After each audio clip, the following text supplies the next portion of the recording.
Элдик медиа баарына сөз беребиз.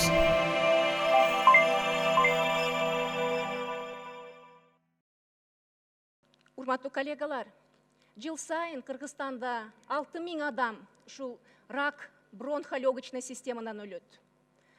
Көптөгөн биздин балдарыбыз, өспүрүм балдарыбыз кальянга, кафелерге барып, 14 жашар, 15 жашар, 16 жашар балдарыбыз кальянды уже мындай татып көргөн.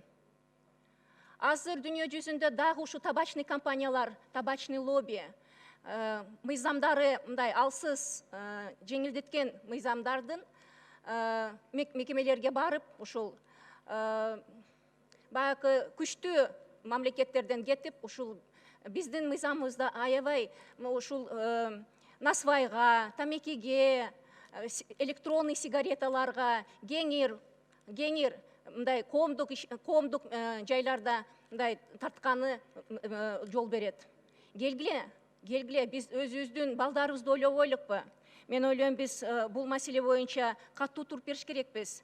Урматтуу коллегалар, биз алкоголь производствоны да азайтыш керекпиз. Мына жылына любой дүкөнгө кирсеңиз, түрдүү алкогольдук ичимдер сатылат. Келгиле, биздин элибиздин ден соолугун ойлобойлукпу? Мына бунун мен сиздерге көрсөткөн упаковкада бир да акцизный маркасы жок. Кайрадан агитация кылып атат. Тамекени жыттуудамын, рахат алыңыз депчи. Мына табачный лобби сигареттер азыр бир топ менен, пакет менен сатылып атат. Анын ичинде зажигалка, ключница, бүт ушул табачный компаниялардын маркетингин, менеджментин.